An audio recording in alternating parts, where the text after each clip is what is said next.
অবৈজ্ঞানিক পদ্ধতিতে রাস্তা সংস্কার করতে গিয়ে লেজে গোবরা অবস্থা হয়েছে ঠিকাদারের। রাস্তা সংস্কারের কাজে নেমে ড্রজার দিয়ে ভেঙে দেওয়া হয় জলের পাইপলাইন। পানীয় জলের লাইন নষ্ট হওয়াতে গোটা এলাকায় দুদিন যাবৎ বন্ধ রয়েছে পানীয় জল সরবরাহ।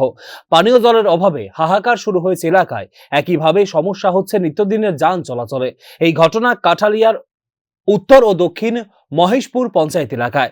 ঘটনার বিবরণে জানা যায়, এলাকার রাস্তা কয়েকবার সংস্কার হয়েছে, কিন্তু প্রতিবারই সংস্কার কাজে নিযুক্ত ঠিকাদার সঠিকভাবে কাজ করেন না।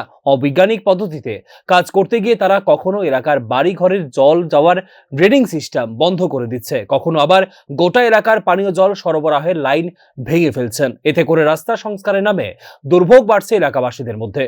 এবার একই ঘটনার পুনরাবৃত্তি হলো। রাস্তা সংস্কার করতে গিয়ে অপরিপক্ক কর্মীরা রাস্তার নিচে থাকা পানীয় জলের পাইপ জেসিবি দিয়ে কেটে ফেলেন। পাইপলাইন কেটে যাওয়ায় বিগত দুদিন ধরে জল সরবরাহ বন্ধ হয়ে গেছে এলাকায়। তীব্র জলের অভাবে ভুগছেন এলাকাবাসীরা। এলাকার সমস্যার কথা তুলে ধরে ক্ষোভ উগরে দিলেন এক প্রবীণ নাগরিক। রাস্তা দরজার এটা কুড়ি রেখছে, কুড়িয়া এটা ড্রেন করে এর আগে একবার ফেলাসিং দিছে, ওয়াল দিছে এটা ভাঙি 10 ভাঙি হয়ে গেছে কি আমরা হরিয়া। এরপর দরজা দিকে দেখছে গাড়ি টিপে যার রাস্তা ভাঙ্গা দুনিয়া রাস্তা গাড়ি করে সব বন্ধ হয়েছে। তারপর পানীয় জল বন্ধ হয়েছে, জলের সংকট, কালকে জল নাই, খাইতে হয় না, আজকে জল নাই। এই হলে এলাকার পরিস্থিতি।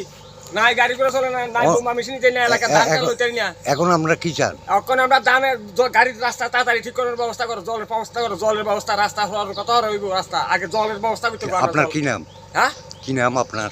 আমার নাম হলো দীপক চন্দ্র দে। দীপক দে। প্রসঙ্গত, এই রাস্তাটি কাঠালিয়া বাজার থেকে পশ্চিম দিকে উত্তর এবং দক্ষিণ মহেশপুর পঞ্চায়েত হয়ে সীমান্ত দিয়ে একেবারে 500 মিটার বাংলাদেশ সীমান্ত পর্যন্ত চলে গেছে। এই রাস্তায় প্রতিনিয়ত ছোট বড় যান চলাচল করে। রাস্তার দুপাশে রয়েছে 82 পরিবারের বসতি।